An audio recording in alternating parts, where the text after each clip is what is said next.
Akkam jirtuu faamilii nagaa keessanii ani naguma nagaa galata waaqayyoo baga nagaa taatanii egaa nagaan waaqayyoo manaa fi kallattii jirtanitti isiniif haa ta'u. Nooraa mali kun mana keessanii chaanala kana immoo subscribe share like gochuuni gara maatii keenyatti dabalamaa isiniin jenna. Warroon immoo mana kanaaf maatii taatanii share like gochuuni viidiyoo kana gara maatii caqasaa isiniin jedha. Egaa akkuma beekamu chaanala kanarratti jijjiirraa maallaqaa karaa Itoo Black Market akkasuma karaa baankeettiin illee akkuma beekamu egaa guyyaa guyyaadhaan qabadhee dhufaan jira jechuudha. Karaa Itoo Black Marketiin akkuma beekamu biyyoota 20 karaa baankiitiin immoo akkuma dura dubbadhe baankota qaqqajareen qabadhee dhufaa jechuudha. Baankonni akkuma akka Itoo Black Marketii miti jechuudha. Itoo Black Market guyyaatti yookaan sa'aatiitti waan jijjiiramaa oolutti guyyaatti garaagarummaa waan qabuuf guyyaa hundayyuu karaa Itoo Black Marketiin biyyootuma 20 guyyaa har'aa qabadhee dhufaa jechuudha. Karaa baankiitiin immoo baankii qaqqajareen qabadhee dhufaa jechuudha. Baankiin maaliif baankii hundumtuu wal fakkaata miti kan beekuu qabdan asirratti baankiin daldala Itoophiyaa fi baankiin Awaash baankiin sharafannaa isaanii wal fakkaata miti jechuudha. Garaagara akkuma maqaa isaanii garaagara ta'e baankonni hundumtuu garaagaraa jechuudha. Fakkeenyaaf Itoophiyaa keessa baankonni 100 yoo jiraatan 50 yoo jiraatan 60 yoo jiraatan hundumtuu garaagara sharafannaa isaanii kan baankii daldala Itoophiyaatti sharafate akkuma dura dubbadhe baankii Awaashitti sharafachuu isaa baankiin hojii gamtaa baankiin siinqee baankiin Awaash hundumtuu jechuudha. Baankonni Oromiyaa keessa illee ta'e akka Itoophiyaatti illee ta'e baankonni hundumtuu wal fakkaata miti jechuudha. Baankiin daldala Itoophiyaa ta'u garuu beekamaan baankii daldala Itoophiyaatti jechuudha. Baankiin guddaan jechuudha akka Itoophiyaatti baankii daldala Itoophiyaatti. Haa ta'u iyyuu malee baankonni kun caaluu danda'u jechuudha. Baankii fakkeenyaaf baankiin Awaash baankii daldala Itoophiyaa hin caala sharafannaadhaan jechuudha beekamaadha. Baankii Awaashtu baankii daldala Itoophiyaa caala jechuudha. Baankii Dashen illee akkasuma baankii daldala Itoophiyaa hin caala jechuudha. Egaa gabaabumatti egaa akkuma beekamu baankota qaqqajareen qabadhee dhufa. Itoo Black Market garuu biyyootuma 20 guyyaa har'aa qabadhee dhufa jechuudha. Egaa biyyoota kanneen akka Ameerikaa doolaarii, Kanaadaa doolaarii, Awustiraaliyaa doolaarii, Omar haala, Duubaa dirhama, Saawud Arabiyaa riyaala, Baareen dinaara, Kuweet dinaara, Joordaan dinaara, Chaayinaa yowaanii, Paawundi sterlingii, Yuuroo, Koronaa, Turkii liira, Ijipshaan paawundii fi kan kana fakkaatan salphumatti biyyoota 20 jechuudha. Karaa baankiitiin immoo guyyaa har'aa akkuma dura dubbadhe guyyaa har'aa baankota keessa immoo baankii Dashenii qabadhee dhufe jechuudha. Guyyaa kalee baankii hojii gamtaa Oromiyaa ture. Baankii hojii gamtaa Oromiyaatiin biyyoota 5 qabadhee dhufe. Guyyaa har'aa immoo baankii qaqqajaree tananiin baankii Dasheniin biyyoota 5 qabadhee dhufee jira jechuudha. Kanneen akka Ameerikaan doolaarii, Duubaa dirhama, Saawud Arabiyaa riyaala, Paawundi sterlingii, Yuuroodha jechuudha. Biyyoota 5 jechuudha. Egaa guyyaa har'aa karaa Itoo Black Marketiin dabalee jira jechuudha. Dhugaa dubbachuu fi biyyoonni hundumtuu dabalanii jiru jechuudha. Kan birrii 10 irree dabalee jira guyyaa har'aa, kan birrii 14 irree dabalee jira jechuudha. Kan irraan kan hafe immoo birrii 2 birrii 3 kan dabalee jira. Fakkeenyaaf birriin Kuweet guyyaa har'aa naannoo birrii 10 wayii dabalee jira jechuudha. Paawundiin illee akkasii naannoo birrii 11 dabalee jira jechuudha. Biyyoonni kun naannoo birrii 1 birrii 2 kan dabalanii jiru jechuudha. Ameerikaa doolaariin guyyaa har'aa naannoo birrii 3 dabalee jira jechuudha. Salphumatti karaa Itoo Black Marketiin guyyaa har'aa bakka duraanitti deebi'uu baatus dabalee jira jechuudha. Itoo Black Marketii biyyoonni hundumtuu dabalanii jiru guyyaa har'aa gadi bu'ee ture. Torbee darbee baay'ee gadi bu'ee ture. Guyyaa har'aa garuu dabalee jira jechuudha.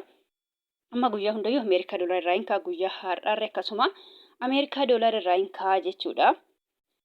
Ameerikaa doolaariin tokko guyyaa har'a karaa Itoo Black Market yookaan awwaalaadhaan jechaadha birrii 100 fi birrii 80 fi saantiba 36 jechuudha. Guyyaa kaleessa immoo birrii 100 fi birrii 77 fi saantiba 81 jechuudha. Salphumatti naannoo birrii 3 dabalee jira jechuudha.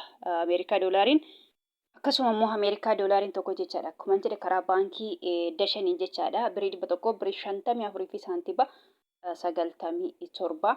Kanaadaa doolaariin tokko karaa Itoo Black Market .com yookaan gabaa gurraachanii birrii 100 fi birrii 28 fi saantiba 71. Awustiraaliyaa doolaariin tokko karaa Itoo Black Market .com yookaan gabaa gurraachan jechaadha. Birrii 100 birrii 28 fi saantiba 78. Omar haalli tokko karaa Itoo Black Market .com yookaan gabaa gurraachaan birrii 400 fi birrii 69 fi saantiba 12.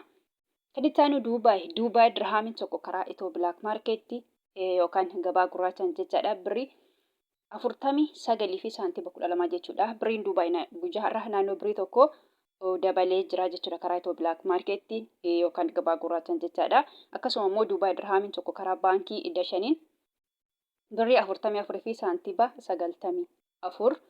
Saawud Arabiyaa Riyaalli tokko karaa Itoo Black Market .com yookaan gabaa gurraachaan birrii 48 fi saantiba 03 birrii Saawudis guyyaarraa birrii tokko dabalee jira jechuudha. Akkasuma immoo Saawud Arabiyaa Riyaalli karaa baankii dashanii birrii 43 fi saantiba 86.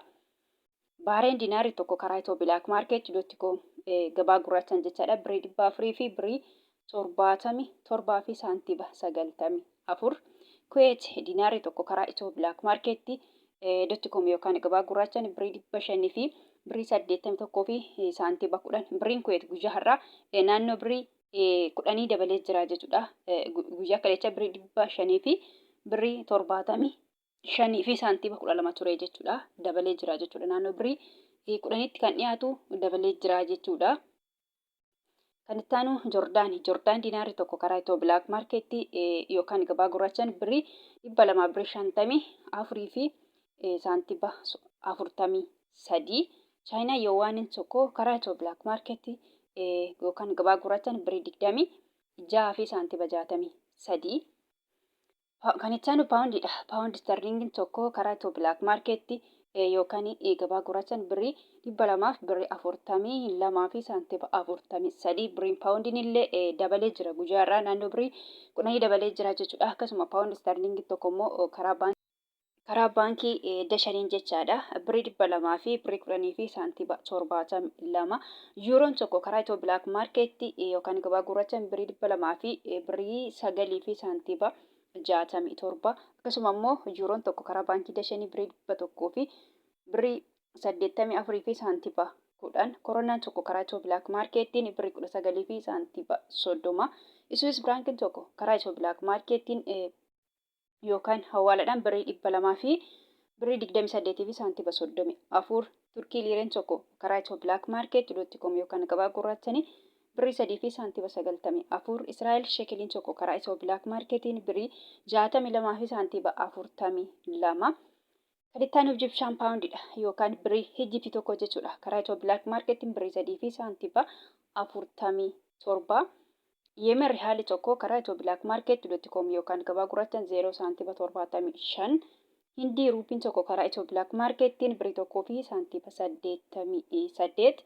Paakistaan Ruupiin tokko karaa Itoo Black Market 0 saantiba 64 sarafachaa oolan yookaan jijjiirrachaa oolanii jiru jechuudha. Salphumatti karaa Itoo Black Market akkuma dura dubbadde biyyoonni hundumtuu dabalanii jiru jechuudha. Guyyaa irraa dabalee jira jechuudha. Biyyoonni hundumtuu dabalanii jiru jechuudha. Biyyootan qabadhee dhufe biyyoota 20 hunduu dabalanii jiru jechuudha.